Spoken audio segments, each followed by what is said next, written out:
A segunda vinda de Cristo é uma das doutrinas mais consoladoras e ao mesmo tempo mais solenes das Escrituras Sagradas. Desde que Jesus ascendeu aos céus, diante dos olhos maravilhados de seus discípulos, os cristãos aguardam com expectativa ardente o cumprimento de sua promessa de retorno. Esta esperança bendita tem sustentado a Igreja através dos séculos, proporcionando força nas tribulações, conforto nas aflições e uma perspectiva eterna que transcende as dificuldades temporais desta vida. Hoje vamos explorar 10 versículos bíblicos que nos revelam aspectos fundamentais sobre esse evento glorioso que transformará toda a história da humanidade. Cada passagem das Escrituras nos oferece uma janela única para contemplarmos a majestade e a certeza deste acontecimento futuro, que representa não apenas o clímax da redenção humana, mas também o estabelecimento definitivo do reino de Deus na Terra. A doutrina da segunda vinda permeia todo o Novo Testamento, sendo mencionada mais de 300 vezes em suas páginas sagradas. Esta frequência demonstra a importância central que este tema possui para a fé cristã. Não se trata de uma questão periférica ou secundária, mas sim de uma verdade fundamental que molda nossa compreensão da salvação, da escatologia e do propósito eterno de Deus para a criação. Ao longo da história eclesiástica, a expectativa da volta de Cristo tem sido o combustível que alimentou o fervor missionário, a perseverança na santificação e a resistência diante das perseguições. Os primeiros cristãos viviam com tal intensidade esta esperança que suas cartas e escritos transbordavam de referências ao Maranata, expressão aramaica que significa "O Senhor vem" ou "Vem, Senhor Jesus". Esta doutrina não é meramente um conceito teológico abstrato, mas uma realidade viva que deve impactar profundamente nossa maneira de viver, nossos valores, prioridades e relacionamentos. A certeza da volta de Cristo nos convida a uma vida de vigilância espiritual, crescimento na graça e dedicação ao serviço do reino de Deus. Os versículos que examinaremos não existem em um vácuo teológico, mas fazem parte de um grande tapete profético que se estende desde o Antigo Testamento até o livro do Apocalipse. Os profetas hebreus já anteviam o dia em que o Messias estabeleceria seu reino eterno. E Jesus, durante seu ministério terreno, confirmou e expandiu essas promessas proféticas. A segunda vinda representa o cumprimento final de todas as profecias messiânicas, o momento em que todas as promessas de Deus encontrarão sua realização completa. Se esta mensagem está edificando sua vida, peço que se inscreva no canal agora. Curta o vídeo, assista até o final e deixe seu comentário. Tudo o que você fizer é muito importante para ajudar este canal a crescer e continuar com a missão de anunciar as palavras de Jesus para o maior número de pessoas possível. Gratidão. E agora, vamos voltar para a mensagem. João 14:3. E quando eu for e vos preparar lugar, voltarei e vos receberei para mim mesmo, para que onde eu estiver, estejais vós também. Imagine por um momento a cena. É a última noite que Jesus passará com seus discípulos antes da crucificação. O ambiente está carregado de tensão e despedida.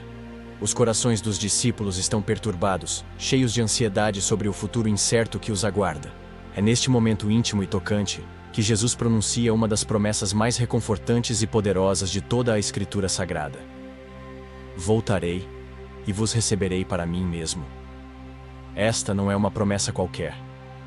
É a palavra de Deus encarnado, daquele que nunca mentiu, que jamais falhou em cumprir o que disse. Quando Jesus fala "voltarei", ele está emitindo um cheque assinado pelo próprio Deus, carimbado com o selo da eternidade, garantido pelo poder do Todo-Poderoso. Para compreendermos a profundidade desta promessa, precisamos nos colocar no lugar daqueles discípulos. Eles haviam deixado tudo para seguir Jesus, suas profissões, suas famílias, suas seguranças terrenas. Por 3 anos e meio, Jesus havia sido o centro de suas vidas, o fundamento de suas esperanças, a razão de sua existência. E agora ele estava falando sobre partir. O coração humano tem dificuldade em lidar com despedidas, especialmente quando se trata de alguém tão amado e essencial. Os discípulos não compreendiam ainda a necessidade da cruz, não entendiam que a morte de Jesus seria, na verdade, a maior vitória da história. Para eles, a partida de Jesus representava o fim de tudo, É exatamente neste momento de fragilidade emocional e espiritual que Jesus oferece esta âncora de esperança. Ele não os deixa no desespero, não permite que a despedida seja o final da história. Ao contrário, ele transforma a despedida em uma pausa temporária, uma separação necessária que resultará em uma reunião ainda mais gloriosa. Do ponto de vista teológico, esta promessa de Jesus revela aspectos fundamentais sobre a natureza do plano de salvação de Deus.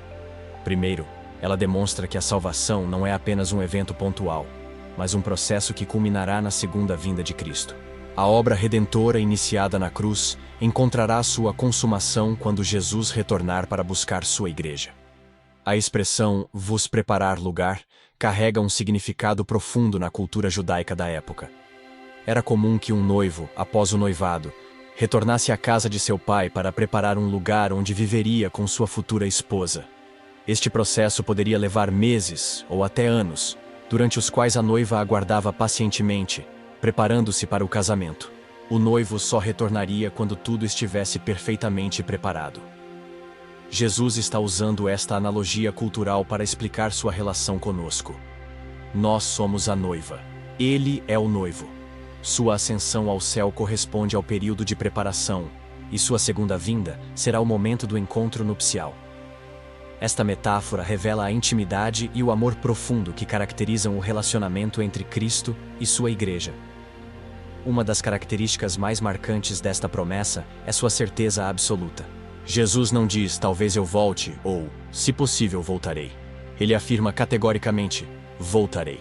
No grego original, o tempo verbal utilizado indica uma ação futura mais certa, algo que definitivamente acontecerá.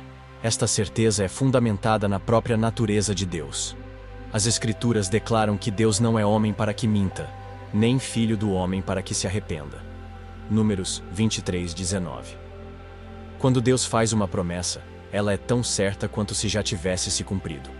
O próprio universo pode passar, mas a palavra de Deus permanece para sempre. Além disso, Jesus já havia dado múltiplas provas de sua confiabilidade. Todas as profecias messiânicas relacionadas à sua primeira vinda se cumpriram com precisão absoluta. Sua morte, ressurreição e ascensão aconteceram exatamente como ele havia predito. Esta fidelidade histórica nos dá a segurança de que sua promessa de retorno também se cumprirá perfeitamente. Jesus não volta apenas para nos buscar, mas para nos levar para onde ele estiver. Isto significa que nosso destino final não é simplesmente o céu como um lugar distante e abstrato, mas a presença íntima e eterna com o próprio Cristo.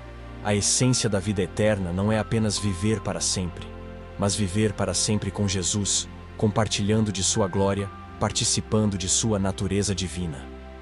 Esta promessa também revela o caráter pessoal do amor de Deus. Jesus não diz que enviará anjos para nos buscar, ou que alguém virá em seu lugar. Ele mesmo virá. Isto demonstra que cada um de nós é pessoalmente importante para ele. Não somos apenas números em uma multidão, mas indivíduos amados, conhecidos pelo nome, desejados em sua presença. A aplicação prática desta verdade é transformadora para nossa vida diária. Quando enfrentamos dificuldades, perdas, decepções ou mesmo a morte de entes queridos, esta promessa nos sustenta. Sabemos que toda despedida na vida cristã é temporária. Todo sofrimento terá fim. Toda lágrima será enxugada. Jesus voltará, e quando ele vier, todas as coisas serão feitas novas. Esta esperança também deve influenciar nossas prioridades. Se Jesus realmente vai voltar para nos buscar, como devemos viver? Que tipo de vida ele esperará encontrar quando retornar? Esta pergunta deve nos motivar a viver de forma santa, amorosa e dedicada ao seu serviço. Além disso, esta promessa nos ensina sobre paciência. Assim como a noiva aguardava pacientemente o retorno do noivo, nós devemos aguardar com perseverança e fé o retorno de Cristo. Não sabemos quando será, mas sabemos que será. E enquanto aguardamos, devemos nos ocupar com os negócios de nosso Pai Celestial, preparando-nos para aquele dia glorioso. A promessa também nos consola diante da morte. Para o cristão, a morte não é o fim, mas apenas o início da maior aventura. É o momento em que finalmente iremos para onde ele estiver. É a porta de entrada para a presença permanente daquele que nos amou e se entregou por nós. Esta verdade deve nos encher de expectativa alegre. Cada dia que passa nos aproxima mais daquele encontro. Cada oração, cada ato de serviço, cada momento de adoração é um passo a mais em direção àquela reunião gloriosa. Não estamos caminhando para o vazio, mas para o encontro com aquele que é o amor personificado. Por fim, esta promessa de Jesus nos convida à reflexão. Estamos prontos para a sua volta? Nossa vida reflete a esperança desta promessa? Estamos vivendo como quem realmente acredita que Jesus voltará? Que estas perguntas nos motivem a uma vida de santidade, serviço e expectativa, sabendo que nosso Senhor Jesus Cristo cumprirá fielmente cada palavra que pronunciou. Atos 1:11. Esse Jesus, que dentre vós foi elevado ao céu, virá do mesmo modo como o vistes subir ao céu. A cena é extraordinária e inesquecível. Jesus acabara de dar suas últimas instruções aos discípulos no Monte das Oliveiras quando algo sobrenatural acontece diante dos olhos deles. O Senhor ressurreto começa a ser elevado ao céu, subindo majestosamente até desaparecer entre as nuvens. Os discípulos ficam ali, olhando fixamente para o céu, como que hipnotizados pela magnitude do que acabavam de presenciar. De repente, 2 homens vestidos de branco, anjos do Senhor, aparecem ao lado deles e fazem uma das declarações mais importantes da história da humanidade sobre a segunda vinda de Cristo. Este versículo é único porque não traz as palavras de Jesus, nem de um apóstolo, mas de mensageiros celestiais enviados diretamente por Deus. É o próprio céu, dando testemunho sobre a volta de Cristo. Quando anjos falam, toda a criação deve prestar atenção, pois eles são portadores da mensagem divina, seres que vivem na presença de Deus e conhecem seus planos eternos. O contexto desta declaração angelical é profundamente significativo. Os discípulos haviam passado 40 dias extraordinários com Jesus ressurreto. Eles o viram comer, caminhar, ensinar e realizar milagres após sua ressurreição. Suas dúvidas sobre a realidade da ressurreição haviam sido completamente dissipadas. Agora, testemunhavam algo ainda mais impressionante: a ascensão literal e visível de Jesus aos céus. Mas por que os anjos aparecem neste momento específico? Porque sabiam que os discípulos precisavam de uma palavra de esperança e esclarecimento. A ascensão poderia ser interpretada como uma despedida definitiva, como o fim da presença de Jesus na terra. Os anjos vêm para deixar claro que a ascensão não é um fim, mas uma transição. Jesus não está partindo para nunca mais voltar. Ele está partindo para um dia retornar de forma ainda mais gloriosa. A frase "esse Jesus" é carregada de significado teológico. Os anjos não disseram um Jesus ou alguém parecido com Jesus, mas esse Jesus, o mesmo Jesus que eles conheceram, amaram e seguiram. O Jesus que nasceu em Belém, cresceu em Nazaré, pregou na Galileia, morreu no Calvário e ressuscitou no 3º dia. Não será uma versão diferente ou transformada além do reconhecimento, mas o mesmo Jesus, com as mesmas marcas dos cravos, o mesmo coração amoroso, a mesma compaixão pelos perdidos. Esta identificação específica é crucial para a nossa fé. Muitas vezes, as pessoas criam versões idealizadas ou distorcidas de Jesus em suas mentes. Alguns o veem apenas como um grande mestre moral, outros como uma figura mística distante. Mas os anjos declaram que aquele que voltará é esse Jesus, o Jesus histórico, real, concreto, que viveu entre nós e nos conhece intimamente. A expressão "que dentre vós foi elevado ao céu" enfatiza que os discípulos foram testemunhas oculares da ascensão. Eles não estavam baseando sua fé em lendas ou mitos, mas em experiência direta. Viram com seus próprios olhos Jesus sendo elevado. Esta base empírica da fé cristã é fundamental. Nossa esperança na segunda vinda não se baseia em especulações filosóficas, mas no testemunho histórico confiável de homens que viram Jesus subir e receberam a garantia angelical de que ele voltará. O aspecto mais impressionante da declaração angelical está na frase "virá do mesmo modo como o viste subir ao céu". Esta declaração estabelece um paralelo direto entre a ascensão e a segunda vinda. Assim como a ascensão foi literal, corporal, visível e gloriosa, a volta de Jesus também será. Ele não voltará de forma simbólica, espiritual ou metafórica, mas de maneira concreta e perceptível. A ascensão de Jesus foi gradual. ele foi se elevando até desaparecer nas nuvens.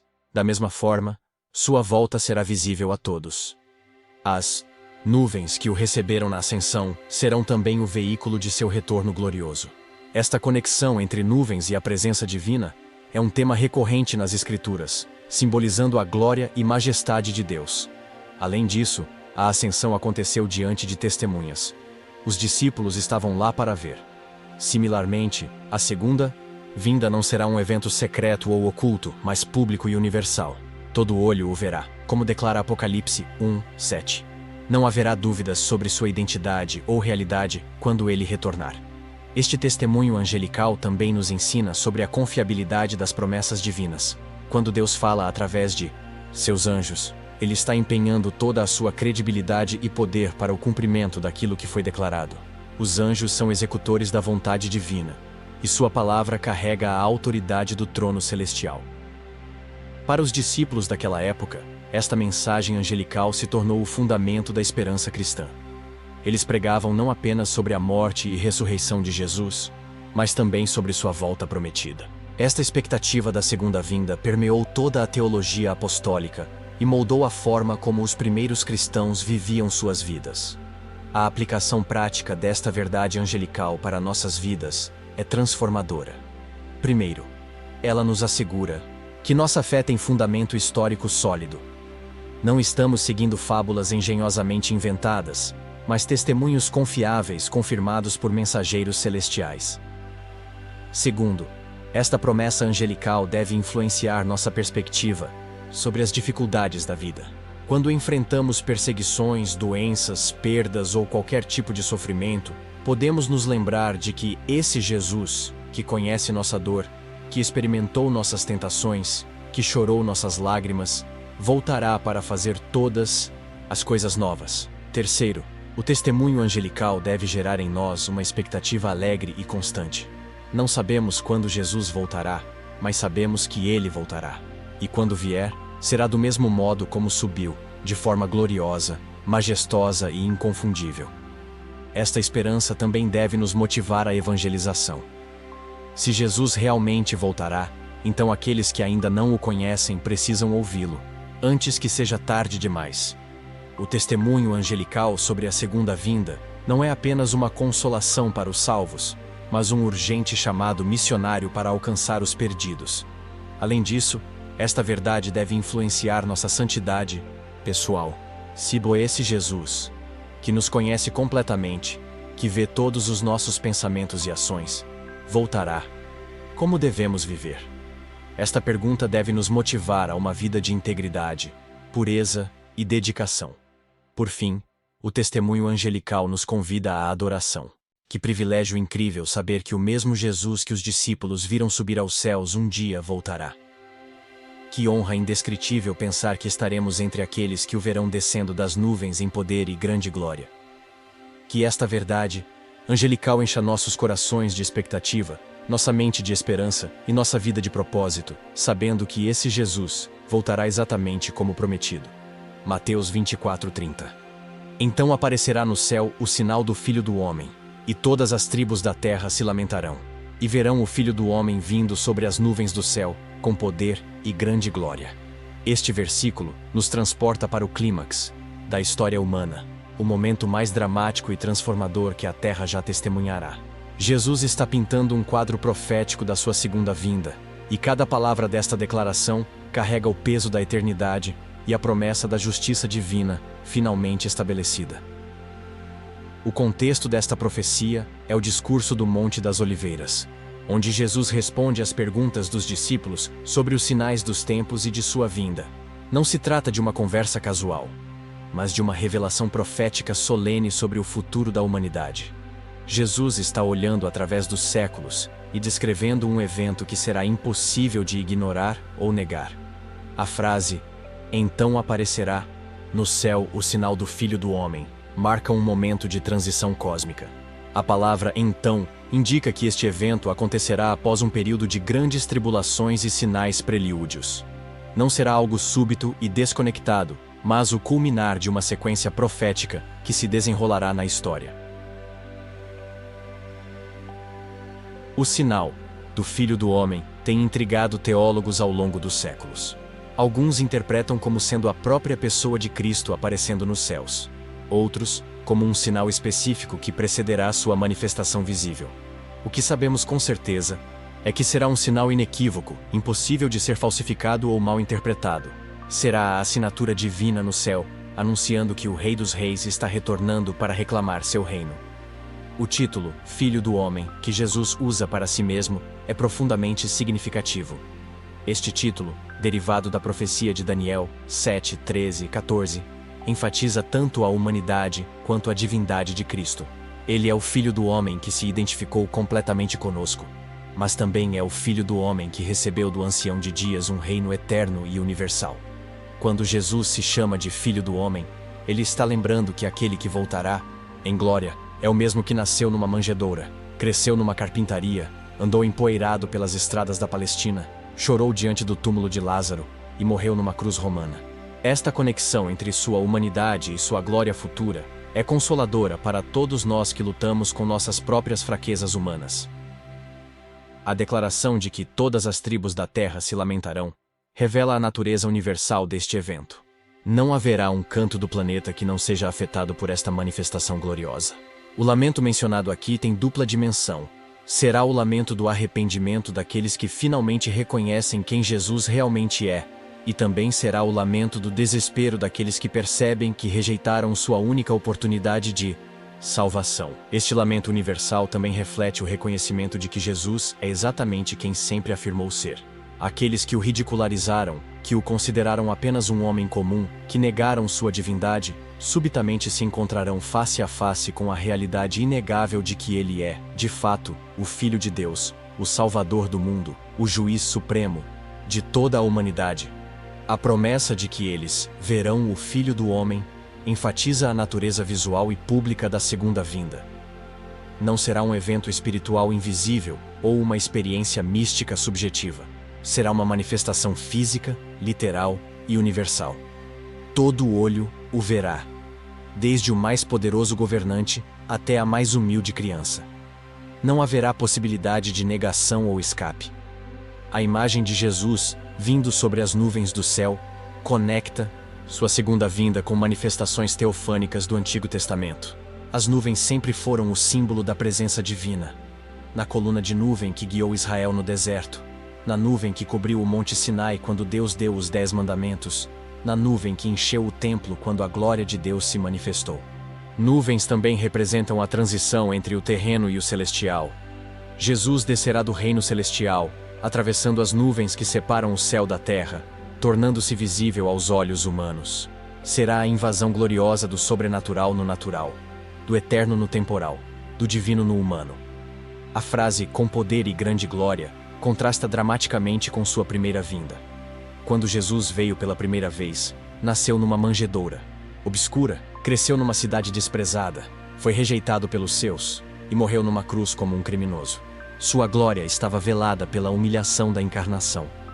Mas quando ele vier pela segunda vez, toda a glória de sua divindade será manifestada sem restrições. O poder que criou o universo, que ressuscitou mortos, que controlou tempestades, será exibido em toda sua magnitude. Será poder suficiente para transformar toda a criação, para julgar toda a humanidade, para estabelecer um reino eterno. Esta grande glória será tão intensa que transformará a própria atmosfera terrestre. A luz de sua presença ofuscará o sol, e sua majestade fará com que os poderosos da terra se escondam nas cavernas, clamando para que as montanhas caiam sobre eles para escondê-los da face daquele que está assentado no trono. A aplicação prática desta profecia para nossas vidas é multifacetada e transformadora.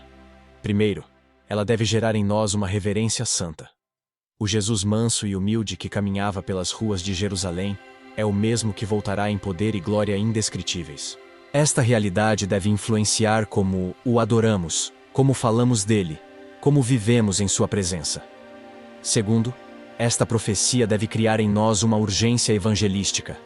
Se realmente cremos que Jesus voltará em glória para julgar vivos e mortos, então não podemos ficar em silêncio diante dos perdidos. Cada pessoa que não conhece Jesus precisa ter a oportunidade de ouvi-lo antes que seja eternamente tarde. Terceiro, Esta verdade deve nos consolar em meio às injustiças da vida.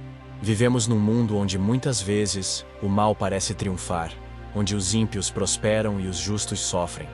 Mas este versículo nos assegura que há um dia marcado no calendário divino, quando toda injustiça será corrigida, quando toda lágrima será enxugada, quando toda verdade será revelada.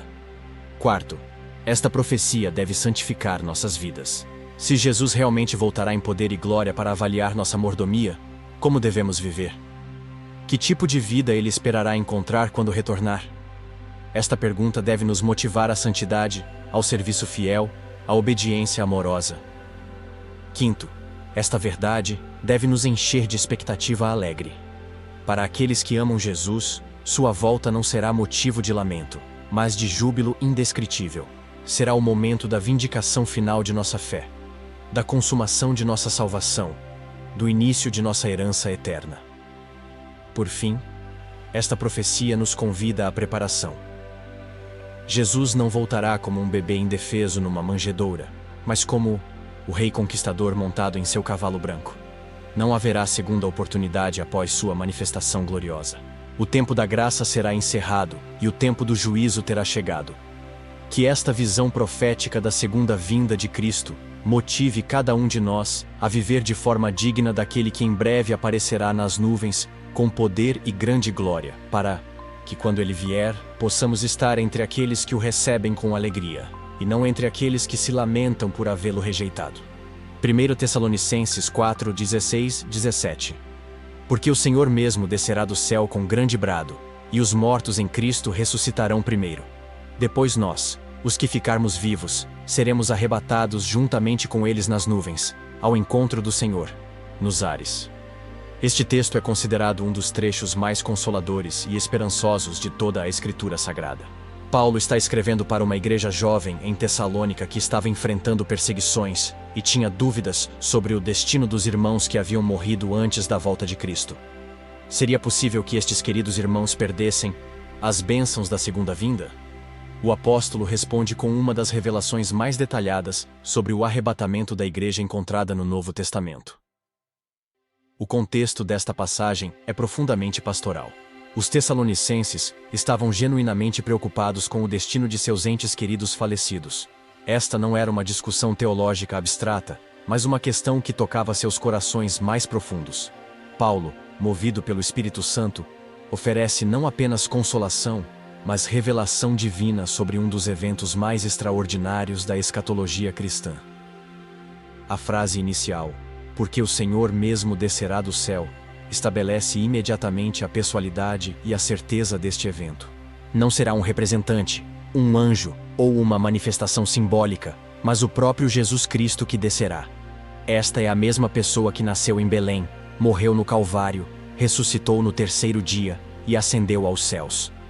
O mesmo Senhor, que os tessalonicenses aprenderam a amar, retornará para buscá-los. A expressão com grande brado no grego original sugere um grito de comando, uma ordem militar dada por um general supremo. Jesus descerá não silenciosamente, mas com uma voz que ecoará por todo o universo, uma voz que comandará a ressurreição dos mortos e a transformação dos vivos. Esta será a voz que um dia disse: haja luz, e o universo passou a existir. A mesma voz que bradou: Lázaro, vem para fora, e o morto saiu do túmulo.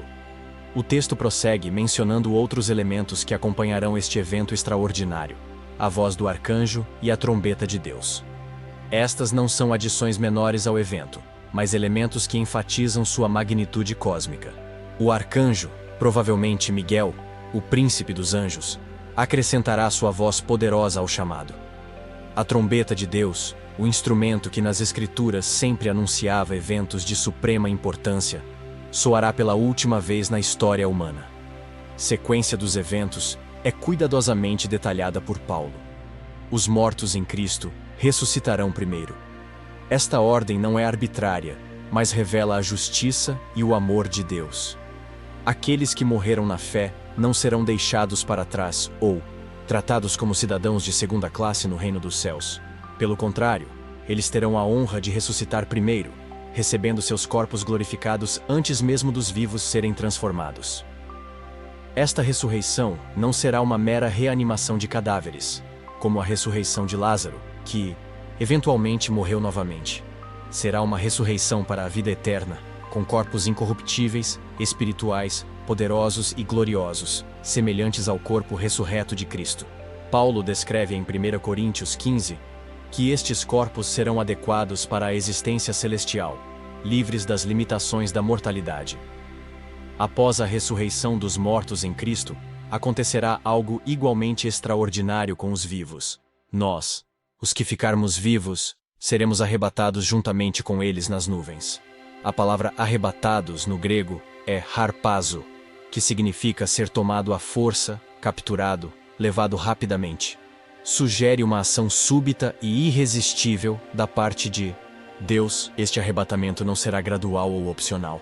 Será instantâneo, transformador e universal para todos os verdadeiros cristãos. Em um piscar de olhos, como Paulo explica em outro lugar, os vivos serão transformados, recebendo corpos glorificados e sendo elevados da terra para encontrar Cristo nos ares. A imagem de serem arrebatados nas nuvens conecta este evento com outros momentos de manifestação divina nas Escrituras. As nuvens sempre representaram a presença e a glória de Deus. Jesus ascendeu numa nuvem, e agora as nuvens serão o meio pelo qual a igreja se elevará para encontrá-lo. Será como se as próprias nuvens se tornassem veículos divinos transportando os santos para sua reunião eterna com Cristo. O destino final deste arrebatamento é descrito como ao encontro do Senhor nos ares. A palavra encontro no grego é apantesis, um termo técnico usado para descrever a recepção oficial dada a um rei ou dignitário que se aproximava de uma cidade. Os cidadãos saíam da cidade para encontrar o visitante importante e depois o acompanhavam de volta. Esta imagem sugere que a igreja será arrebatada para encontrar Cristo nos ares e depois o acompanhará em seu retorno triunfal à terra. Será uma recepção gloriosa, uma escolta de honra, um desfile celestial com Cristo, como o herói conquistador, e a igreja como sua noiva radiante. A localização nos ares é significativa teologicamente.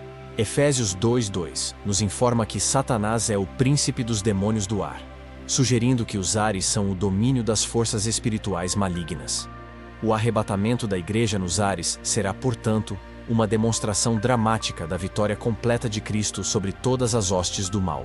Será a invasão vitoriosa do reino da luz no reino das trevas.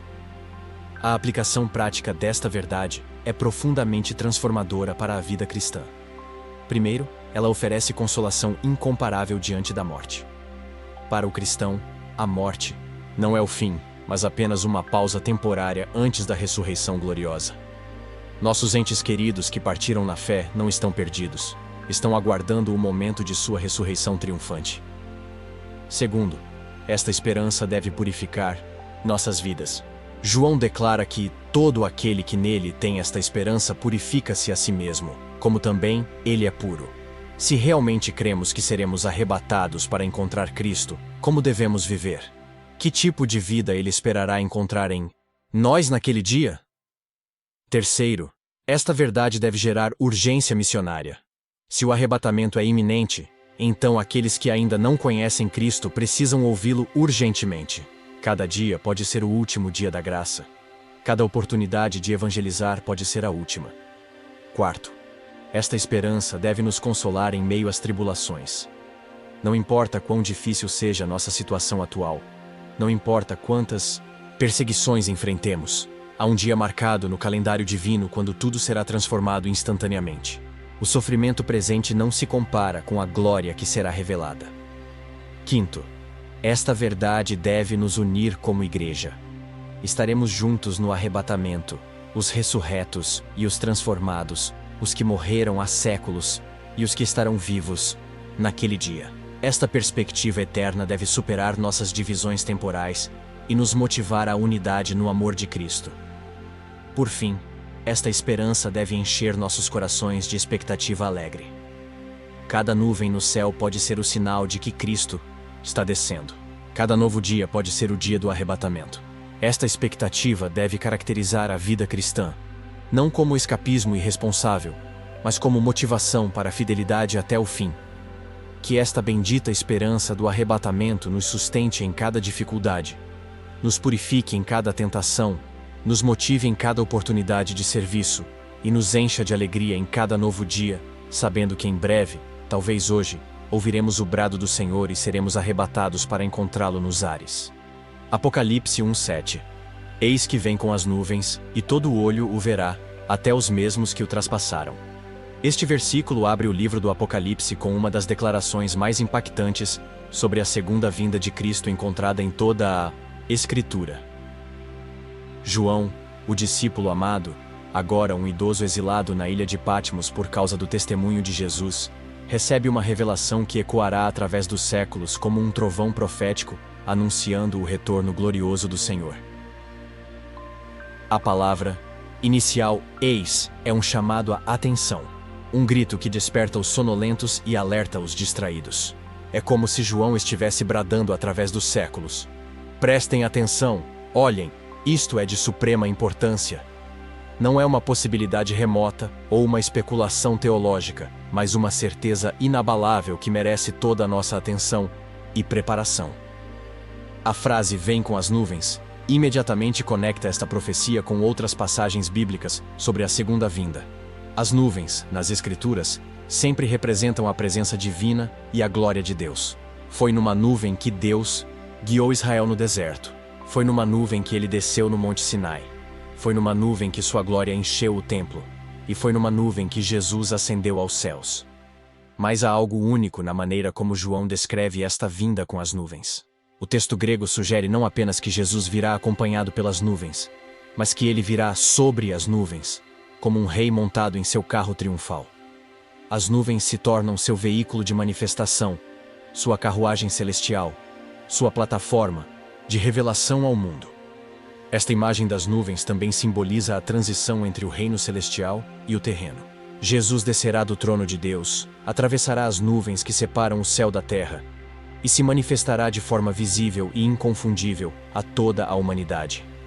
Será a invasão do eterno no temporal, do divino no humano, do celestial no terrestre. Declaração "todo olho o verá" enfatiza a universalidade absoluta deste evento. Não haverá exceções geográficas, culturais, religiosas ou sociais. Desde o presidente mais poderoso até a criança mais humilde. Desde o ateu mais convicto até o religioso mais devoto. Desde aqueles que o amam até aqueles que o odeiam, todos o verão. Esta visibilidade universal contrasta dramaticamente com sua primeira vinda. Quando Jesus nasceu em Belém, apenas alguns pastores e magos souberam. Durante seu ministério, mesmo estando fisicamente presente, muitos não o reconheceram. Mas quando ele retornar, não haverá possibilidade de ignorá-lo ou negá-lo. Sua manifestação será tão gloriosa e impactante que toda a humanidade será forçada a reconhecer sua realidade e autoridade. A frase "até os mesmos que o traspassaram" adiciona uma dimensão profundamente emocional e histórica a esta profecia. João está se referindo especificamente àqueles que foram responsáveis pela crucificação de Jesus. Os soldados romanos que o pregaram na cruz, os líderes religiosos que orquestraram sua morte, Pilatos que pronunciou a sentença, e, por extensão, toda a humanidade que pela sua rebelião contribuiu para a necessidade da cruz. Mas como aqueles que traspassaram Jesus 2000 anos atrás, poderão vê-lo quando ele retornar? Esta questão nos leva ao mistério da ressurreição geral dos mortos. Quando Jesus voltar, não apenas os justos ressuscitarão, mas também os ímpios se levantarão para enfrentar o juízo final. Aqueles que o traspassaram se levantarão de suas sepulturas e o verão não mais como o cordeiro manso levado ao matadouro, mas como o leão de Judá, o rei dos reis e senhor dos senhores. Esta confrontação será especialmente intensa e dramática. Imaginem o momento quando aqueles soldados romanos que dividiram suas vestes e zombaram dele na cruz, subitamente o virem vestido de glória e majestade. Imaginem quando Caifás, o sumo sacerdote que o condenou por blasfêmia, o vira sentado à direita do poder. Imaginem quando Pilatos, que lavou as mãos declarando-se inocente, o vir como o juiz supremo de toda a terra. A expressão "os mesmos que o traspassaram" também tem uma aplicação mais ampla. Isaías 53:5 nos diz que Jesus foi traspassado pelas nossas transgressões. Isto significa que, num sentido muito real, todos nós somos responsáveis por sua morte. Nossos pecados o traspassaram, nossas rebeliões o feriram, nossas iniquidades fizeram com que ele fosse moído. Portanto, quando João diz que os mesmos que o traspassaram o verão, ele está incluindo toda a humanidade pecaminosa. Todos nós, em algum grau, participamos do traspassar de Cristo através de nossos pecados. E todos nós o veremos quando ele retornar, alguns para salvação, outros para condenação. A reação universal a esta manifestação gloriosa será de reconhecimento forçado da verdade. Aqueles que negaram sua divindade serão confrontados, com evidência incontestável. Aqueles que zombaram de sua autoridade serão forçados a se curvar diante de seu trono. Aqueles que rejeitaram seu amor descobrirão que não há escape de sua justiça. Para os salvos, esta visão será de júbilo indescritível. Finalmente verão face a face aquele em quem creram sem ter visto. Finalmente contemplarão a realidade plena de sua glória, que durante a vida terrena perceberam apenas pela fé. Será a consumação de todas as suas esperanças e sonhos mais sublimes. Para os perdidos, esta visão será de terror inexprimível. Reconhecerão tarde demais que rejeitaram sua única oportunidade de salvação. Verão que todas as advertências eram verdadeiras, que todas as oportunidades foram desperdiçadas, que o tempo da graça chegou ao fim. A aplicação prática desta verdade apocalíptica é multifacetada e urgente. Primeiro, ela deve gerar em nós uma reverência santa por Cristo. Se todo olho o verá em sua glória, como devemos viver hoje? Como devemos adorá-lo? Como devemos servi-lo? Esta perspectiva deve transformar nossa atitude casual em direção a Jesus, em adoração reverente e obediência amorosa. Segundo, esta verdade deve criar urgência evangelística. Se aqueles que traspassaram Jesus o verão para julgamento, então, precisamos alcançar os perdidos com o Evangelho antes que seja tarde demais. Cada pessoa que não conhece Jesus precisa ter a oportunidade de vê-lo pela fé hoje, para que possa vê-lo com alegria quando ele se manifestar em glória. Terceiro, esta profecia deve nos consolar nas injustiças da vida. Vivemos num mundo onde muitas vezes parece que o mal triunfa, onde os ímpios prosperam e os justos sofrem. Mas este versículo nos assegura que há um dia marcado quando toda injustiça será exposta, toda verdade será revelada e toda conta será acertada. Quarto, esta verdade deve motivar nossa santificação. Se realmente cremos que Jesus se manifestará em glória e que todo olho o verá, incluindo os nossos, que tipo de vida ele esperará encontrar em nós? Esta pergunta deve nos motivar à pureza, à integridade, à obediência fiel. Quinto, esta revelação deve encher nossos corações de expectativa. Para aqueles que amam Jesus, sua manifestação gloriosa não será motivo de terror, mas de alegria incontível. Será o momento da vindicação final de nossa fé, da consumação de nossa salvação, do início de nossa herança eterna. Por fim, esta verdade nos convida à preparação. Todo olho o verá, incluindo o seu, incluindo o meu. Estamos prontos para este encontro? Nossa vida reflete nossa fé nesta realidade futura? Que esta visão apocalíptica da segunda vinda nos motive a viver cada dia como se fosse o último, a amar como se não houvesse amanhã, a servir como se nossa eternidade dependesse disso, porque na verdade depende. Hebreus 9:28. Assim também Cristo, oferecendo-se uma vez para tirar os pecados de muitos, aparecerá segunda vez, sem pecado, aos que o esperam para a salvação. Este versículo estabelece um dos contrastes mais profundos e consoladores encontrados nas Escrituras sobre a pessoa e obra de Cristo. O autor de Hebreus está comparando as duas vindas de Jesus, revelando como elas diferem em propósito, natureza e resultado. É uma declaração teológica que resume todo o plano de salvação de Deus em uma única sentença poderosa. O contexto desta passagem está na explicação detalhada que o autor de Hebreus faz sobre a superioridade do sacrifício de Cristo em comparação com os sacrifícios do Antigo Testamento. Ele havia acabado de explicar que enquanto os sumos sacerdotes terrenos precisavam oferecer sacrifícios repetidamente, ano após ano, Cristo ofereceu-se uma única vez, para sempre, como sacrifício perfeito pelos pecados. A frase, oferecendo-se, uma vez para tirar os pecados de muitos, encapsula a primeira vinda de Cristo e sua finalidade redentora. A palavra uma vez no grego original enfatiza não apenas a singularidade temporal do evento, mas também sua suficiência absoluta. Não foi necessário repetir o sacrifício, não houve necessidade de suplementos ou correções. Foi um sacrifício completo, final e eternamente eficaz. Esta oferta única contrasta drasticamente com todo o sistema sacrificial do Antigo Testamento. Durante séculos, milhares de animais foram oferecidos no templo: cordeiros, bois, pombos, bodes, mas nenhum deles podia verdadeiramente remover o pecado. Eram apenas sombras apontando para a realidade futura. Mas quando Cristo se ofereceu na cruz, ele fez o que nenhum sacrifício animal jamais poderia fazer. Tirou completamente os pecados de muitos. A expressão tirar os pecados usa uma palavra grega que significa literalmente carregar embora, remover completamente, eliminar totalmente. Não é meramente cobrir os pecados ou ignorá-los temporariamente, mas removê-los completamente da presença de Deus. É como se nossos pecados fossem carregados para um lugar tão distante que nunca mais poderão ser encontrados ou lembrados. Menção de muitos não sugere limitação na eficácia da obra de Cristo, mas reconhece a realidade de que nem todos aceitarão sua oferta salvífica. O sacrifício de Cristo é suficiente para todos, mas eficaz apenas para aqueles que pela fé se apropriam de seus benefícios.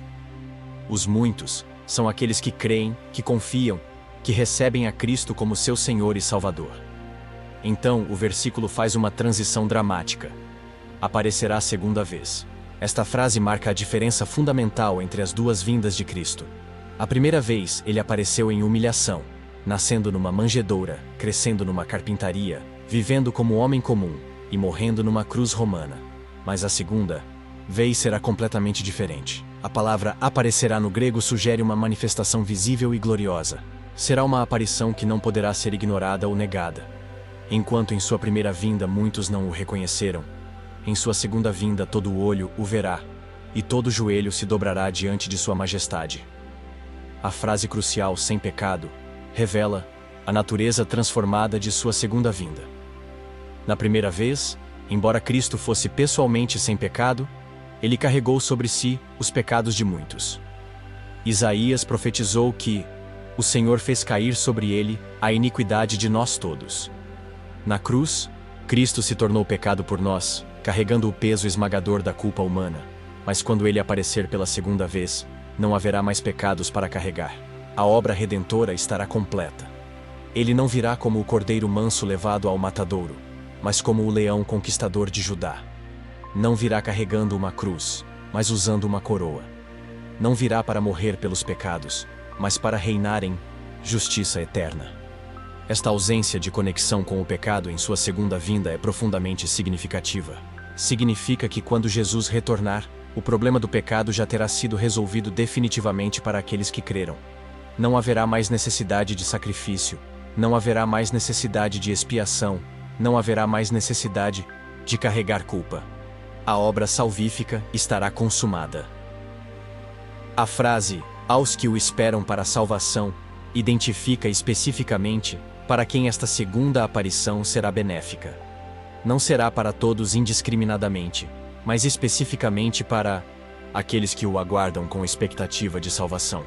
Estes são os que depositaram sua fé em Cristo, os que vivem em expectativa de sua volta, os que aguardam a consumação de sua redenção. A palavra "esperam" no grego original sugere não uma espera passiva e ansiosa, mas uma expectativa ativa e confiante. É como uma noiva que aguarda ansiosamente a chegada do noivo, ou como um atleta que treina arduamente aguardando o dia da competição. É uma espera cheia de preparação, purificação e antecipação alegre. Esta expectativa salvífica revela que, embora nossa salvação seja uma realidade presente para todos que creem em Cristo, ela também tem uma dimensão futura que será consumada na segunda vinda. Paulo escreve que fomos salvos, tempo passado, estamos sendo salvos, tempo presente, e seremos salvos, tempo futuro. A segunda aparição de Cristo completará o aspecto futuro de nossa salvação. O que exatamente será consumado em nossa salvação quando Cristo aparecer pela segunda vez? Primeiro, receberemos a redenção completa de nossos corpos. Embora nossa alma já tenha sido regenerada, nossos corpos ainda estão sujeitos à morte, doença e decadência. Na segunda vinda, receberemos corpos glorificados, incorruptíveis, eternos. Segundo, seremos completamente santificados. Embora o processo de santificação tenha começado em nossa conversão, ainda lutamos contra a natureza pecaminosa que habita em nós. Quando Cristo aparecer, esta luta cessará definitivamente. Seremos feitos completamente semelhantes a Ele, livres de qualquer vestígio de pecado. Terceiro, nossa adoção como filhos de Deus será plenamente manifestada. Embora já sejamos filhos de Deus pela fé, ainda não experimentamos todas as prerrogativas desta filiação. Quando Cristo voltar, nossa herança eterna será revelada. Nossa posição como co-herdeiros com Cristo será estabelecida, e nossa glória como filhos de Deus será manifestada. A aplicação prática desta verdade é profundamente transformadora para a nossa vida cristã. Primeiro, ela deve nos encher de gratidão pelo sacrifício único de Cristo. Ele se ofereceu uma vez para tirar nossos pecados. Esta obra está completa, não precisa ser repetida, não pode ser melhorada. Nossa salvação está garantida com base neste sacrifício perfeito. Segundo, esta verdade deve gerar em nós uma expectativa santa. Se realmente cremos que Cristo aparecerá a segunda vez para completar nossa salvação, esta expectativa deve influenciar como vivemos hoje. Devemos viver como aqueles que aguardam seu rei, que esperam seu noivo, que antecipam sua herança eterna. Terceiro, esta promessa deve nos consolar em meio às lutas presentes. Embora ainda enfrentemos tentações, doenças, perdas e morte, sabemos que estas são situações temporárias. Quando Cristo aparecer pela segunda vez, todas estas limitações da vida presente serão removidas para sempre. Quarto, esta verdade deve motivar nossa perseverança. Sabendo que Cristo aparecerá para completar nossa salvação, devemos persistir na fé, mesmo quando as circunstâncias são difíceis. Nossa redenção final está garantida, nossa vitória está assegurada, nossa herança está reservada. Quinto, esta promessa deve influenciar nossas prioridades. Se Cristo realmente aparecerá para nos levar para a glória eterna, então os valores e objetivos terrenos devem diminuir em importância comparados com os valores eternos. Devemos investir naquilo que permanecerá quando Cristo vier. Sexto, esta verdade deve nos motivar à evangelização. Se Cristo aparecerá apenas para aqueles que o esperam para a salvação, então aqueles que ainda não o conhecem precisam ouvir o Evangelho urgentemente. Cada pessoa precisa ter a oportunidade de se tornar uma das que o aguardam com expectativa. Por fim, esta promessa deve santificar nossa vida diária. João escreve que todo aquele que nele tem esta esperança purifica-se a si mesmo, como também ele é puro. Se realmente esperamos que Cristo apareça para completar nossa salvação, esta esperança deve nos motivar a viver de forma digna daquele que virá nos buscar.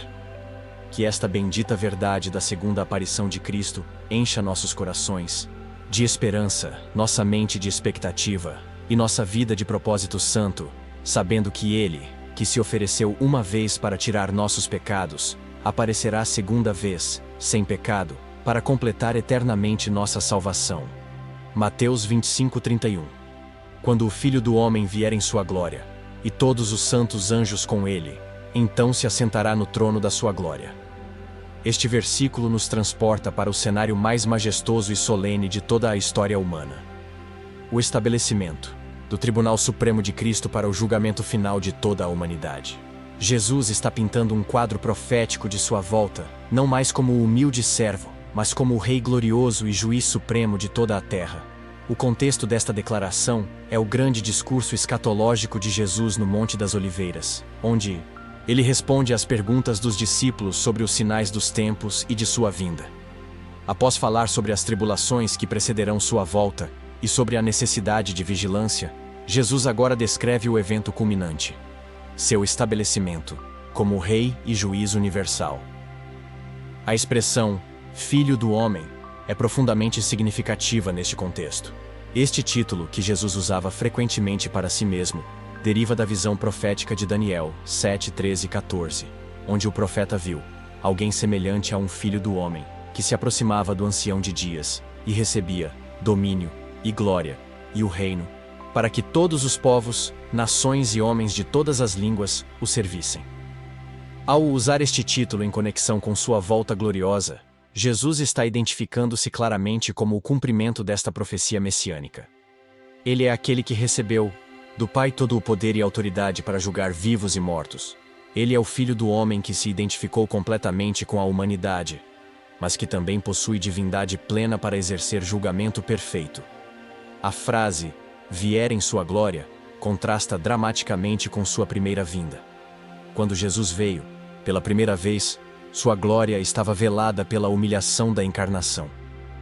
Ele nasceu numa manjedoura, não num palácio. Cresceu numa carpintaria, não numa corte real. Foi rejeitado pelos seus, não aclamado pelas multidões. Morreu numa cruz, não foi coroado num trono.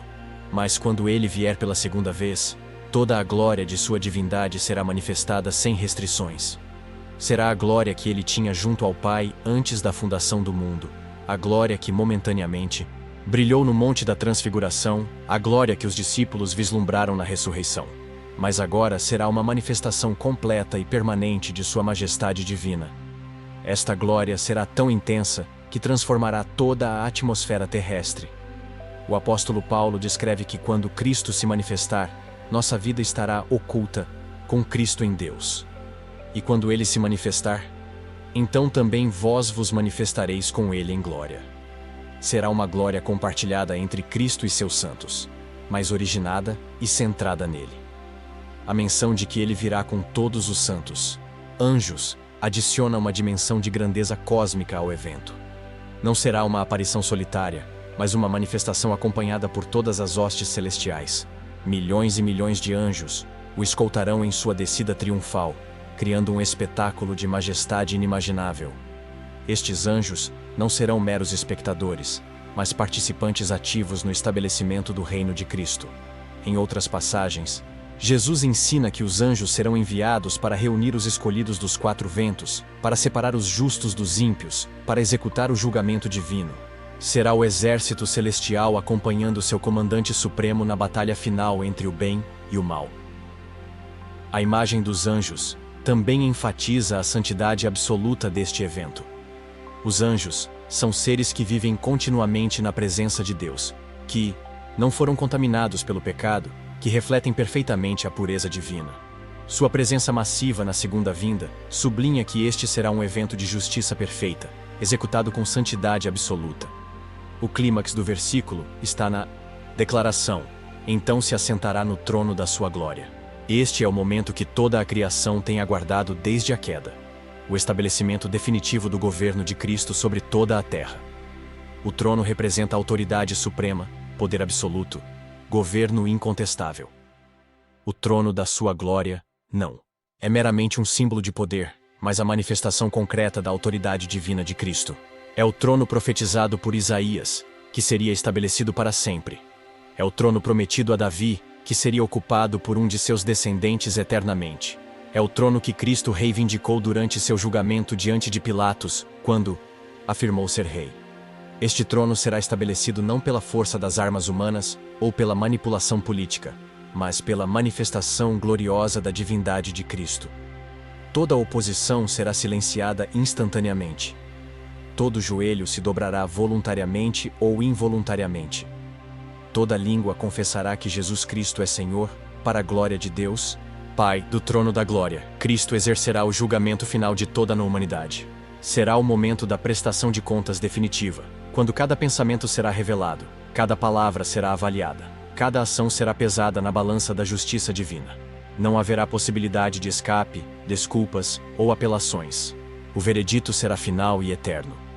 Mas este julgamento não será arbitrário ou injusto. Cristo é o juiz perfeito porque ele é tanto totalmente Deus quanto totalmente homem. Como Deus, ele possui conhecimento perfeito, justiça absoluta e poder infinito para executar seus decretos. Como homem, ele compreende perfeitamente nossas limitações, tentações e fragilidades. Ninguém poderá acusar Deus de injustiça quando Cristo for o juiz. A aplicação prática desta verdade é multifacetada e urgente. Primeiro, ela deve gerar em nós uma reverência santa por Cristo. Se Ele realmente se assentará no trono da glória como juiz supremo, como devemos viver hoje? Como devemos adorá-lo? Como devemos obedecê-lo? Esta perspectiva deve transformar nossa atitude casual em direção a Jesus em adoração reverente e obediência amorosa. Segundo, esta verdade deve criar urgência evangelística. Se Cristo realmente virá em glória para julgar vivos e mortos, então aqueles que ainda não o conhecem como Salvador precisam ouvi-lo urgentemente. Cada pessoa que não tem Jesus como advogado enfrentará sozinha o tribunal da glória. Precisamos alcançar os perdidos antes que seja tarde demais. Terceiro, esta promessa deve nos consolar diante das injustiças da vida. Vivemos num mundo onde, muitas vezes parece que o mal triunfa, onde os ímpios prosperam e os justos sofrem, onde a corrupção prevalece e a verdade é pisoteada. Mas este versículo nos assegura que há um dia marcado quando toda injustiça será corrigida, quando toda verdade será vindicada, quando toda lágrima será enxugada. Quarto, esta verdade deve influenciar nossas prioridades e valores. Se Cristo realmente se assentará no trono da glória para avaliar nossas vidas, então devemos viver de acordo com os valores de seu reino, não com os padrões do mundo. Devemos buscar primeiro o reino de Deus e sua justiça, sabendo que tudo o mais nos será acrescentado. Quinto, esta promessa deve motivar nossa santificação pessoal. Se realmente compareceremos diante do trono da glória, que tipo de vida Cristo esperará encontrar em nós? Esta pergunta deve nos motivar à pureza, à integridade, à obediência fiel, ao amor genuíno. Sexto, esta verdade deve nos encher de expectativa gloriosa. Para aqueles que conhecem Jesus como Salvador, sua manifestação no trono da glória não será motivo de terror, mas de alegria indescritível. Será o momento da vindicação final de nossa fé, da consumação de nossa salvação, do início de nossa herança eterna como co-herdeiros com Cristo. Por fim, esta promessa nos convida à preparação urgente. O trono da glória será estabelecido. O julgamento final acontecerá. Toda a humanidade comparecerá diante de Cristo. A pergunta que cada um de nós deve fazer é: estou pronto para este encontro? Minha vida reflete minha fé nesta realidade futura, que esta visão do Filho do Homem vindo em glória e se assentando no trono de Sua Majestade nos motive a viver cada dia em preparação para aquele momento supremo, quando finalmente veremos face a face aquele que nos amou e se entregou por nós, e que um dia julgará toda a terra com justiça e retidão.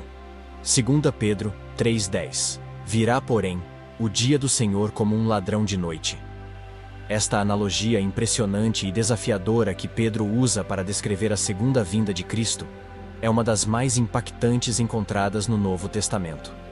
O apóstolo está escrevendo sua segunda carta, sabendo que sua morte se aproxima, e quer deixar uma advertência final sobre a certeza e a natureza inesperada do retorno do Senhor.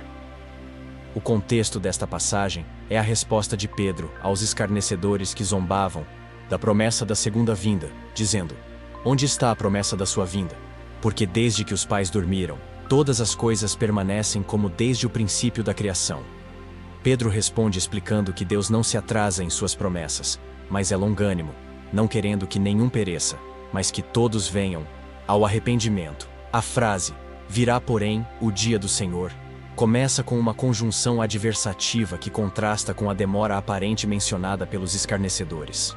É como se Pedro dissesse: não importa o que os zombadores digam, não importa quanto tempo pareça estar demorando, o dia do Senhor virá. É uma afirmação de certeza absoluta que não admite dúvidas ou questionamentos. A expressão dia do Senhor é um termo técnico no Antigo Testamento que se refere à intervenção direta de Deus na história humana para executar julgamento e estabelecer justiça. Os profetas usavam esta expressão para descrever tanto julgamentos temporais quanto o julgamento final escatológico. Pedro está aplicando este conceito à segunda vinda de Cristo, quando Jesus intervirá definitivamente nos assuntos humanos. A analogia central do versículo é extraordinariamente impactante. Cristo virá como um ladrão de noite. Esta comparação não sugere que Jesus seja um ladrão, mas que sua vinda terá certas características similares à chegada de um ladrão. Será inesperada, súbita e inescapável para aqueles que não estão preparados. A imagem do ladrão, que vem de noite, evoca várias verdades profundas sobre a segunda vinda. Primeiro, enfatiza o elemento surpresa. Um ladrão não avisa quando vai chegar, não envia cartas marcando hora, não toca a campainha antes de entrar. Ele vem quando menos se espera, aproveitando-se da distração ou do relaxamento dos moradores. Similarmente, Jesus virá num momento quando a humanidade estará distraída com os afazeres comuns da vida. Ele mesmo disse que sua vinda será como nos dias de Noé, quando as pessoas comiam, bebiam, casavam e davam-se em casamento, até ao dia em que Noé entrou na arca. Será um tempo de normalidade aparente, quando a vida seguirá seu curso comum, e de repente Cristo aparecerá. Segundo, a analogia enfatiza a súbita natureza do evento. Um ladrão não chega gradualmente ou em etapas. Num momento ele não está lá, no momento seguinte ele está presente. Não há período de transição ou aviso prévio. Da mesma forma, a segunda vinda será instantânea. Paulo escreve que será num momento, num abrir e fechar de olhos. Terceiro, a imagem sugere inevitabilidade para os desprevenidos. Quando um ladrão entra numa casa cujos moradores estão dormindo profundamente, eles não podem impedi-lo ou escapar das consequências. Similarmente, quando Cristo retornar, aqueles que estão espiritualmente dormindo, que estão desprevenidos, que estão vivendo como se ele nunca fosse voltar, serão pegos completamente de surpresa. A menção específica de noite adiciona outra dimensão à analogia. A noite é o tempo da escuridão, quando a visão é limitada, quando as pessoas estão mais vulneráveis, quando é mais difícil detectar a aproximação do perigo. Espiritualmente, o mundo está numa noite de escuridão moral e espiritual, tornando-se cada vez mais difícil para as pessoas discernirem os sinais dos tempos, ou se prepararem adequadamente para a volta de Cristo. Mas há um aspecto crucial desta analogia que Pedro desenvolve em outros lugares. Enquanto Cristo virá como ladrão para os desprevenidos, ele não virá assim para os vigilantes. Em sua primeira carta, Pedro escreve sobre a importância de estarmos sóbrios e vigilantes. Para aqueles que vivem em expectativa constante da volta de Cristo, que observam os sinais dos tempos, que mantêm suas lâmpadas acesas, a vinda de Cristo não será uma surpresa devastadora, mas uma alegria esperada. Paulo desenvolve esta mesma verdade em 1 Tessalonicenses 5,4, onde escreve: Mas vós, irmãos, já não estáis em trevas, para que aquele dia vos surpreenda como um ladrão. Isto significa que há dois grupos de pessoas em relação à segunda vinda. Aqueles para quem será uma surpresa total, como um ladrão, e aqueles para quem será o cumprimento de uma expectativa longamente acalentada. A diferença entre estes dois grupos não está no conhecimento intelectual sobre a segunda vinda, mas na preparação espiritual. Muitos conhecem a doutrina da volta de Cristo, mas vivem como se ela nunca fosse acontecer. Outros não apenas conhecem, mas vivem em constante preparação e expectativa. A aplicação prática desta analogia é urgente e transformadora.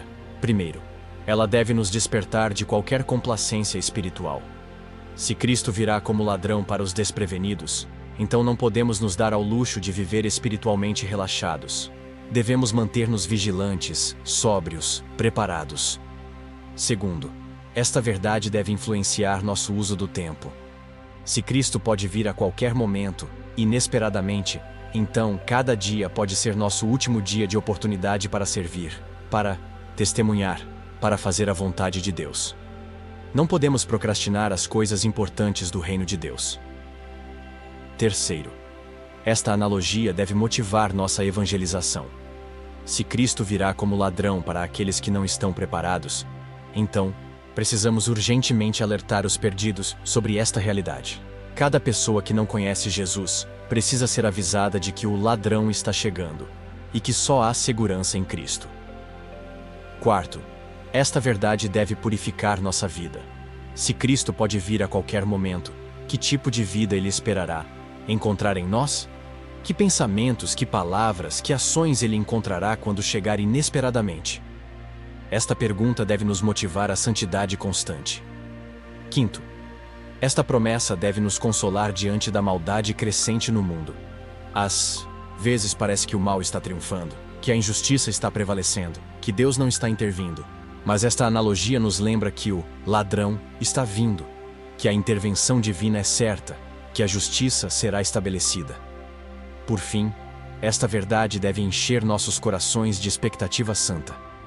Para aqueles que vivem preparados, que mantêm suas lâmpadas acesas, que aguardam vigilantemente, a vinda de Cristo não será como a chegada de um ladrão temível, mas como a chegada do noivo amado, do Salvador esperado, do Rei aguardado. Que esta poderosa analogia de Pedro nos motive a viver cada dia como se Cristo pudesse voltar hoje, a manter nossos corações preparados como se Ele pudesse chegar esta noite, e a trabalhar diligentemente em sua obra como se tivéssemos certeza de que Ele vem sem demora, porque na verdade, Ele vem. Apocalipse 22:12. Eis que venho sem demora, e comigo está o galardão que tenho para retribuir a cada um segundo as suas obras. Este versículo é uma das últimas declarações de Jesus registradas na Escritura Sagrada, fazendo parte do epílogo do livro do Apocalipse. É extraordinariamente significativo que Jesus escolha encerrar sua revelação com uma promessa enfática de sua volta iminente e da recompensa que trará consigo. É como se ele quisesse que esta fosse a última verdade ecoando em nossos corações. Eu venho e trago recompensas. O contexto desta declaração é o final da visão apocalíptica de João sobre a Nova Jerusalém e o estado eterno. Após mostrar ao apóstolo as glórias indescritíveis do céu, após revelar a eliminação definitiva do pecado, da morte e do sofrimento, Jesus fala pessoalmente, garantindo que tudo o que foi mostrado realmente acontecerá, porque Ele mesmo virá para cumprir cada promessa. A palavra inicial, eis, é um chamado urgente à atenção. Um grito que desperta os sonolentos e alerta os distraídos. É como se Jesus estivesse bradando através dos séculos. Prestem atenção. Isto é crucial. Não ignorem esta verdade. Não é uma possibilidade remota ou uma esperança vaga, mas uma certeza absoluta que merece toda a nossa consideração e preparação. A frase "venho sem demora" é carregada de urgência e certeza. A palavra grega traduzida como "sem demora" significa literalmente rapidamente, cedo, em breve. Não indica necessariamente que Jesus voltará imediatamente após esta declaração ter sido feita, mas que quando o tempo de sua volta chegar, ela acontecerá rapidamente, sem atrasos ou procrastinação. Esta promessa de vinda sem demora deve ser entendida da perspectiva divina do tempo. Para Deus, um dia é como 1000 anos, e 1000 anos como um dia. O que para nós pode parecer demora, para Deus é perfeita pontualidade. Jesus virá exatamente no momento determinado pelo Pai, nem um segundo antes, nem um segundo depois. E quando esse momento chegar, sua vinda será rápida e decisiva. A urgência desta promessa também reflete o coração ansioso de Jesus para se reunir com sua igreja. Assim como um noivo conta os dias para o casamento, assim como pais aguardam ansiosamente o retorno de filhos queridos, Jesus aguarda o momento de sua volta para buscar aqueles que ele redimiu com seu próprio sangue. Declaração, "E comigo está o galardão", introduz um elemento fundamental da segunda vinda que é frequentemente negligenciado. Cristo não voltará apenas para nos levar para o céu, mas para distribuir recompensas baseadas em nossa fidelidade durante a vida terrena. A palavra galardão no grego refere-se tanto a salários quanto a prêmios, sugerindo que haverá tanto pagamento justo quanto reconhecimento especial. Esta verdade das recompensas estabelece que, embora a salvação seja inteiramente pela graça, através da fé, sem obras, há diferentes graus de recompensa no céu baseados em nossa fidelidade como servos de Cristo. Não se trata de merecer a salvação, mas de receber reconhecimento por nossa mordomia e serviço após ter sido salvos. Jesus esclarece que essas recompensas serão distribuídas segundo as obras de cada um. Isto não contradiz a doutrina da salvação pela graça, mas confirma que nossas obras após a conversão têm consequências eternas. Deus não é injusto para esquecer nossa obra e o trabalho de amor que demonstramos para com seu nome. O critério segundo as suas obras sugere uma avaliação perfeita e individualizada. Cristo conhece perfeitamente cada ação, cada palavra, cada pensamento, cada motivação. Não haverá erros de julgamento, não haverá injustiças, Não haverá favoritismo. O princípio das recompensas baseadas em obras também revela a importância de como vivemos após nossa conversão.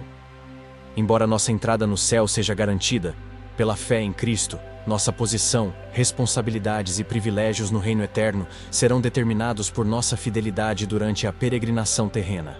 Paulo escreve sobre diferentes tipos de materiais usados na construção: ouro, prata, pedras preciosas, madeira, feno, palha, sendo que alguns resistirão ao fogo do julgamento e outros serão queimados. Esta verdade deve motivar cada cristão a viver com excelência, não para ganhar a salvação, mas para maximizar as recompensas eternas. Cada ato de bondade, cada palavra de encorajamento, cada sacrifício feito por amor a Cristo, cada momento dedicado à oração, cada esforço evangelístico, tudo isso está sendo registrado nos livros celestiais e será recompensado quando Cristo voltar. A menção de que Cristo mesmo trará as recompensas adiciona dignidade e importância a este aspecto de sua volta. Não serão anjos ou outros representantes que distribuirão as recompensas, mas o próprio Jesus. Imagine a honra indescritível de receber uma recompensa das mãos perfuradas daquele que nos amou e se entregou por nós. A natureza destas recompensas é descrita em outras passagens como coroas: a coroa da vida, a coroa de justiça, a coroa de glória, a coroa incorruptível. Estas coroas representam não apenas reconhecimento, mas autoridade e responsabilidade no reino eterno. Aqueles que foram fiéis em pequenas coisas na terra receberão autoridade sobre grandes coisas na eternidade. A aplicação prática desta promessa é profundamente motivadora para a vida cristã. Primeiro, ela deve criar urgência em nosso serviço a Deus. Se Cristo vem sem demora e trará recompensas, então não podemos procrastinar nossa obediência e dedicação. Cada dia pode ser nosso último dia de oportunidade para acumular tesouros no céu. Segundo, esta verdade deve influenciar nossas motivações. Não devemos servir apenas por obrigação ou medo, mas com a alegre expectativa de receber reconhecimento do próprio Cristo. Esta perspectiva eterna deve nos motivar a fazer tudo com excelência, como para o Senhor, e não para homens. Terceiro, esta promessa deve nos consolar durante períodos de dificuldade ou quando nosso serviço não é reconhecido. Na terra, muitas vezes os servos mais fiéis de Deus trabalham na obscuridade, sem reconhecimento humano, enfrentando até mesmo perseguição. Mas Jesus vê tudo, registra tudo, e um dia recompensará publicamente toda a fidelidade privada. Quarto, esta verdade deve nos motivar à perseverança. Quando o desânimo quer nos dominar, quando parece que nossos esforços são inúteis, quando a oposição parece insuperável, podemos nos lembrar de que Cristo vem com recompensas para aqueles que não desistem, que permanecem fiéis até o fim. Quinto, esta promessa deve influenciar como usamos nossos recursos: tempo, talentos, dinheiro. Se realmente cremos que Cristo avaliará nossas obras e distribuirá recompensas, então devemos ser mordomos fiéis, investindo tudo o que temos para a glória de Deus e o avanço de seu reino. Sexto, esta verdade deve nos motivar à santidade pessoal. Nossas obras externas fluem de nosso caráter interno. Se queremos que nossas obras sejam recompensadas, precisamos cultivar um coração puro, motivações corretas, amor genuíno por Deus e pelo próximo. Sétimo, esta promessa deve nos encorajar na evangelização. Cada alma ganha para Cristo, cada pessoa discipulada, cada vida transformada através de nosso testemunho será uma estrela em nossa coroa eterna. Daniel profetizou que os que forem sábios, pois, resplandecerão como o fulgor do firmamento, e os que a muitos ensinarem a justiça, como as estrelas, sempre e eternamente. Oitavo, esta verdade deve nos humilhar diante da graça de Deus. Mesmo nossas melhores obras são imperfeitas, manchadas por motivações mistas, limitadas por nossa humanidade caída. O fato de que Deus se dignará a recompensar nossos esforços imperfeitos é uma demonstração extraordinária de sua graça e bondade. Nono, esta promessa deve nos unir como irmãos na fé. Todos estamos correndo a mesma corrida. Todos estamos trabalhando para o mesmo mestre. Todos aguardamos o mesmo galardoador. Esta perspectiva deve superar nossas competições e divisões terrenas, nos motivando a nos ajudar mutuamente a sermos fiéis. Por fim, esta verdade deve encher nossos corações de expectativa jubilosa. A segunda vinda não será apenas o fim desta era, mas o início da distribuição de recompensas eternas. Para aqueles que viveram fielmente, será o momento de suprema alegria, quando ouvirão as palavras mais doces que ouvidos humanos podem escutar. Bem está, servo bom e fiel. Que esta promessa final de Jesus, de que ele vem sem demora trazendo recompensas, nos motive a viver cada dia com propósito eterno, a servir com dedicação incansável, a amar com generosidade sacrificial e a aguardar com expectativa alegre o momento quando veremos face a face aquele que prometeu recompensar toda a fidelidade, por menor que seja. Maranata. Ora, vem, Senhor Jesus, e traz contigo as recompensas que nos motivam a viver dignamente de ti. Tito 2:13. Aguardando a bem-aventurada esperança e o aparecimento da glória do grande Deus e nosso Senhor Jesus Cristo. Este versículo é considerado uma das mais belas e consoladoras descrições da atitude cristã em relação à segunda vinda de Cristo encontrada em todo o Novo Testamento. Paulo está escrevendo a Tito, seu filho na fé e companheiro de ministério, instruindo-o sobre como viver piedosamente enquanto aguarda a volta do Senhor. É uma síntese perfeita da esperança escatológica que deve caracterizar todo verdadeiro seguidor de Jesus. O contexto desta passagem é profundamente prático. Paulo acabara de ensinar sobre como a graça de Deus nos ensina a renunciarmos à impiedade e às concupiscências mundanas, e vivermos neste presente século sóbria e justa e piamente. Agora ele explica qual é a motivação suprema para esta vida de santidade. Estamos aguardando algo extraordinário, a bendita esperança da volta de Cristo. A palavra aguardando no grego original sugere não uma espera passiva e resignada, mas uma expectativa ativa e ansiosa. É como uma noiva que conta os dias para o casamento, como uma criança que aguarda ansiosamente o Natal, como um agricultor que observa as nuvens esperando a chuva necessária. É uma espera cheia de preparação, purificação e antecipação, alegre. Esta atitude de aguardar deve ser uma característica distintiva do cristão genuíno. Não vivemos apenas para o presente, não nos conformamos apenas com as realidades visíveis desta vida. Há algo maior, algo melhor, algo glorioso que está por vir. E esta expectativa molda toda a nossa perspectiva de vida. A expressão bem-aventurada esperança é extraordinariamente rica em significado teológico. A palavra bem-aventurada é a mesma usada nas bem-aventuranças do Sermão do Monte. Bem-aventurados os pobres em espírito, bem-aventurados os que choram. Ela denota uma felicidade profunda, uma alegria que transcende as circunstâncias, uma bênção divina que transforma toda a existência. Chamar a segunda vinda de bem-aventurada esperança significa que ela não deve ser temida pelos cristãos, mas aguardada com alegria. Para aqueles que conhecem Jesus como Salvador, sua volta não representa julgamento condenatório, mas libertação final, consumação da salvação, início da herança eterna. É literalmente a esperança mais feliz que o coração humano pode acalentar. A palavra esperança, no contexto bíblico, não sugere incerteza ou dúvida, como frequentemente entendemos hoje.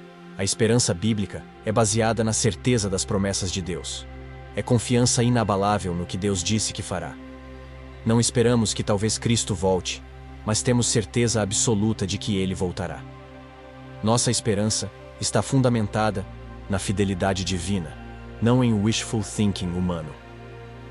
Esta esperança é chamada de bem-aventurada, porque seus efeitos na vida presente são transformadores. Ela nos consola nas tristezas, nos fortalece nas tentações, nos motiva na santificação, nos sustenta nas perseguições. É uma esperança que purifica o coração, eleva a mente e santifica a conduta. O versículo prossegue descrevendo o objeto de nossa esperança: o aparecimento da glória do grande Deus e nosso Senhor Jesus Cristo. Esta frase contém uma das mais claras afirmações da divindade de Cristo encontrada no Novo Testamento. Paulo não está falando de duas pessoas diferentes, Deus e Jesus, mas está aplicando ambos os títulos à mesma pessoa, Jesus Cristo. A expressão grande Deus enfatiza a majestade, o poder e a supremacia absoluta de Cristo. Ele não é apenas um grande homem, um grande professor ou um grande líder religioso. Ele é o grande Deus, possuidor de todos os atributos divinos: onisciência, onipotência, onipresença, eternidade, imutabilidade. Esta verdade deveria encher nossos corações de reverência e adoração. O título, Nosso Senhor, adiciona uma dimensão pessoal e relacional. Este grande Deus não é um ser distante e indiferente, mas nosso Senhor. Aquele que nos redimiu, que nos ama, que nos conhece pelo nome, que se importa conosco individualmente. É extraordinário que o grande Deus do universo também seja nosso Senhor pessoal. A menção do aparecimento da glória conecta a segunda vinda com a manifestação plena da divindade de Cristo. Durante sua primeira vinda, sua glória estava velada pela humilhação da encarnação. Apenas ocasionalmente ela brilhou através do véu da humanidade, no Monte da Transfiguração, na ressurreição, na ascensão. Mas quando ele aparecer, segunda vez, toda a glória de sua divindade será manifestada sem restrições.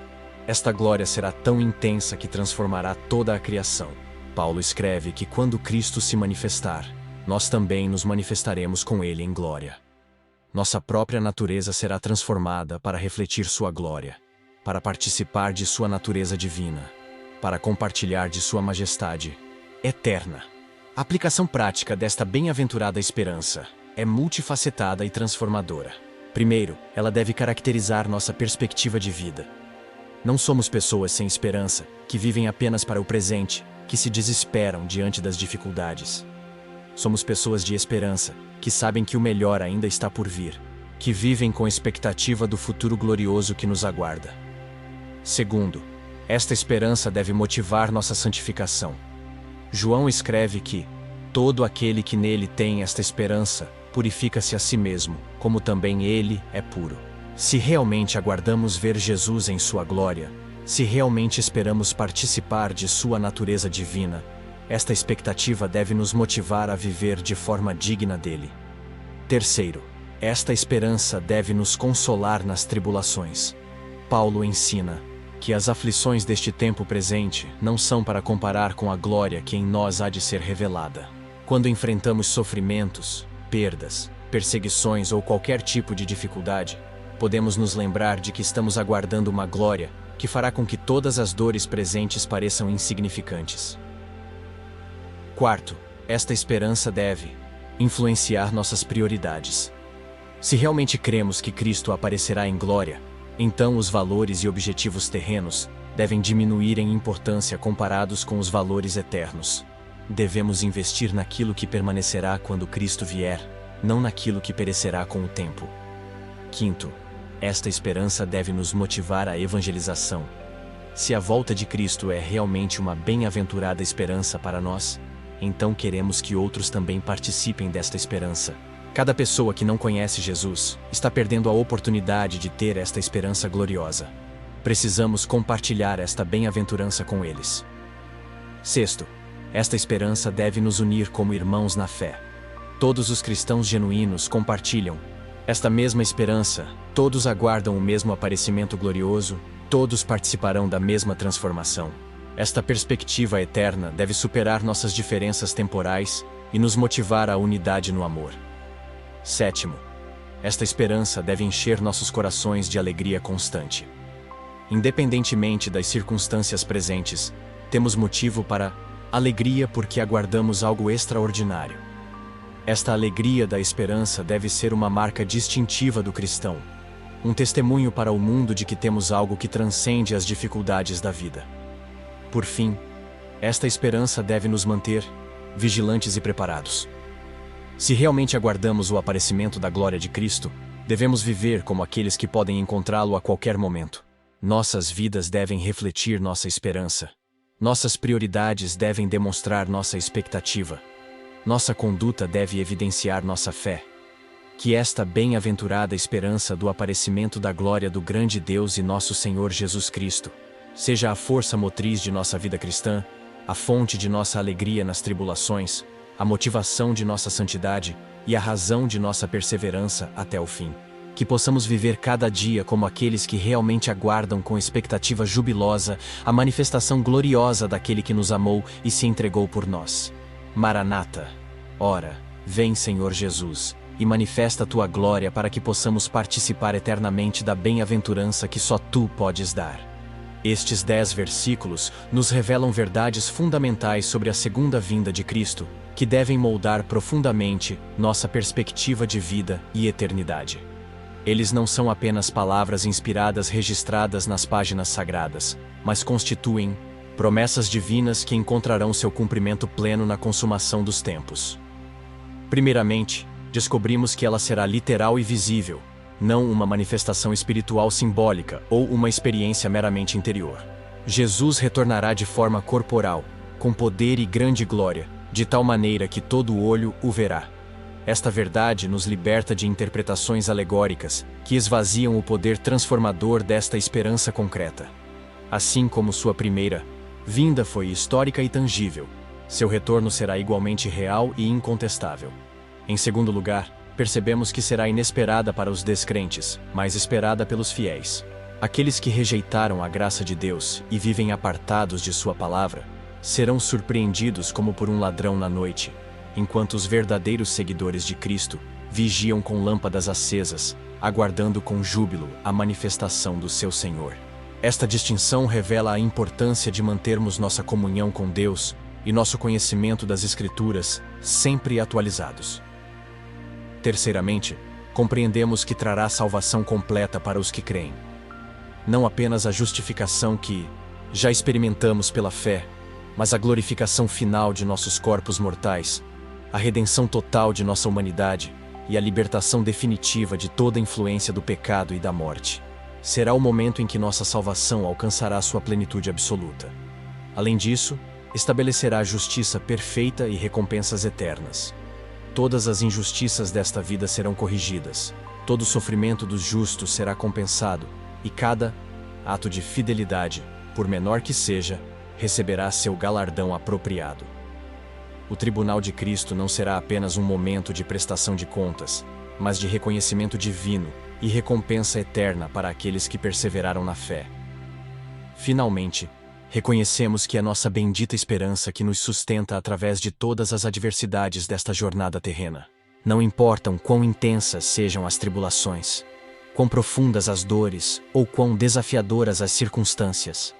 A certeza da volta de Cristo funciona como uma âncora para nossa alma, mantendo-nos firmes na tempestade e esperançosos no vale. Esta esperança não é passiva, mas ativa e transformadora.